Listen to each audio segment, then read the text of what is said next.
ಕಾಂಗ್ರೆಸ್ನ ಹಿರಿಯ ಶಾಸಕ ರಾಮಲಿಂಗಾರೆಡ್ಡಿ ಅವರು ತಮ್ಮ ಸಚಿವ ಸ್ಥಾನಕ್ಕೆ ರಾಜೀನಾಮೆಯನ್ನು ನೀಡಿರುವಂಥದ್ದು, ಮುಖ್ಯಮಂತ್ರಿ ಡಿ.ಕೆ. ಶಿವಕುಮಾರ್ ಅವರಿಗೆ ಪತ್ರವನ್ನು ಕೂಡ ನೀಡಿರುವಂಥದ್ದು. ಇದು ಭಾರಿ ಚರ್ಚೆಗೆ ಕಾರಣವಾಗ್ತಾ ಇರುವಂಥದ್ದು. ನಮ್ಮ ಜೊತೆ ಮಾತನಾಡಲಿಕ್ಕೆ ಬಿಜೆಪಿಯ MLC ಸಿ.ಟಿ. ರವಿ ಅವರು ನಮ್ಮ ಜೊತೆ ಇದ್ದಾರೆ. ಸರ್, ಡಿ.ಕೆ. ಶಿವಕುಮಾರ್ ಅವರ ಸಚಿವ ಸಂಪುಟದ ಹಿರಿಯ ಶಾಸಕರು ರಾಜೀನಾಮೆಯನ್ನು ನೀಡಿರುವಂಥದ್ದು, ಸರ್, ಇದ್ರ ಬಗ್ಗೆ ಇದು ಒಳ್ಳೆ ಬೆಳವಣಿಗೆ ಅಂತೂ ಅಲ್ಲ. ಈ ಮೊನ್ನೆ ಅಷ್ಟೇ ಮಾನ್ಯ ಮುಖ್ಯಮಂತ್ರಿ ಶಿವಕುಮಾರ್ ಅವರು ಮೊದಲ ಸಂಪುಟದ ಸಭೆ ಮಾಡಿ ಕೆಲವು ನಿರ್ಣಯ ತಗೊಂಡಿದ್ದರು. ಕೆಲವು ಮಾಧ್ಯಮಗಳು ಸಿಕ್ಸರ್ ಹೊಡೆದ ಶಿವಕುಮಾರ್, ಮೊದಲ ಬಾಲ್ನಲ್ಲೇ ಸಿಕ್ಸರ್ ಹೊಡೆದ ಶಿವಕುಮಾರ್ ಅಂತ ಹೇಳಿದರು. ಎರಡನೇ ಬಾಲಲ್ಲಿ ಹಿಟ್ ವಿಕೆಟ್ ಆಗಿದೆ. ಇದು ರಾಜ್ಯದ ಹಿತದೃಷ್ಟಿಯಿಂದ ಇರಲಿ, ಆಡಳಿತದ ಮೇಲೆ ಆಗಲಿ ಒಳ್ಳೆ ಪರಿಣಾಮ ಬೀರಲ್ಲ. ಇದು ದುಷ್ಪರಿಣಾಮ ಬೀರೇ. ಮತ್ತು ಕಾಂಗ್ರೆಸ್ನ ಆಂತರಿಕ ಬೇಗುದಿಯ ಒಳಸ್ಫೋಟ ಇದು. ಈ ಸ್ಫೋಟಕ್ಕೆ ಅವರು BJPಯನ್ನು ಹೊಣೆ ಮಾಡೋಂಗಿಲ್ಲ. ಈ ಸ್ಫೋಟ ಆಂತರಿಕ ಬೇಗುದಿಯ ಒಳಸ್ಫೋಟ.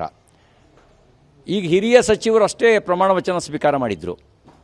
ಎಕ್ಸೆಪ್ಟು ಯತೀಂದ್ರ ಸಿದ್ದರಾಮಯ್ಯನವ್ರನ್ನ ಹೊರತುಪಡಿಸಿ ಹಿರಿಯ ಸಚಿವರ ಪ್ರಮಾಣ ವಚನದಲ್ಲೇ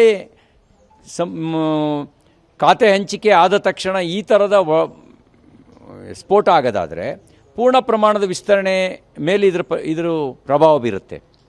ಆಡಳಿತದ ಮೇಲೂ ಪ್ರಭಾವ ಬೀರುತ್ತೆ. ಪೂರ್ಣ ಪ್ರಮಾಣದ ವಿಸ್ತರಣೆ ಆದ ನಂತರ ಘಟಸ್ಫೋಟ ಆಗ್ಬೋದು, ದೊಡ್ಡ ಪ್ರಮಾಣದ ಸ್ಫೋಟ ಆಗ್ಬೋದು ಅನ್ನೋದರ ಮುನ್ಸೂಚನೆ ಇದು. ಇದನ್ನು ನಿಭಾಯಿಸಿ ಆಡಳಿತದ ಮೇಲೆ ಬಿಗಿ ತಗೊಂಡು ಭ್ರಷ್ಟಾಚಾರ ರಹಿತ ಆಡಳಿತ ಕೊಡೋ ಸಾಮರ್ಥ್ಯ ಇದೆಯಾ ಅನ್ನೋ ಪ್ರಶ್ನೆನೂ ಜನರ ಮುಂದೆ ಬರುತ್ತೆ.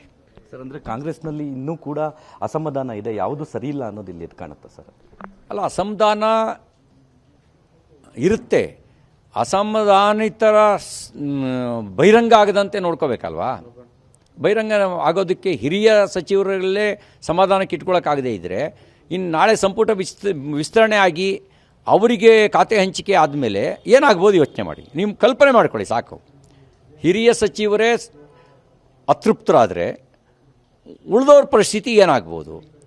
ಪೂರ್ಣ ಪ್ರಮಾಣದ ಸಂಪುಟ ವಿಸ್ತರಣೆ ಆದ ನಂತರ ಈಗ ಎಷ್ಟೋ ಜನರಿಗೆ ನಾನು ಮಂತ್ರಿ ಆಗ್ತೀನಿ ಅಥವಾ ನೀನು ಆಗ್ತೀಯಾ ಅಂತ ಮೂಗಿಗೆ ಮೊಳಕೈಗೆ ತುಪ್ಪ ಸವರಿರ್ತಾರೆ. ಅವ್ರು ಮಂತ್ರಿ ಆಗದೇ ಇದ್ರೆ ಏನಾಗ್ಬೋದು, ಅವ್ರು ಬಯಸಿದ ಖಾತೆ ಸಿಗದೇ ಇದ್ರೆ ಏನಾಗ್ಬೋದು,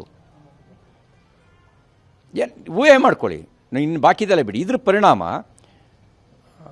ಆಡಳಿತದ ಮೇಲಾಗತ್ತೆ. ನಮ್ಮ ಆತಂಕ ಇರೋದು ಇದರ ಪರಿಣಾಮ ಆಡಳಿತದ ಮೇಲಾಗತ್ತೆ.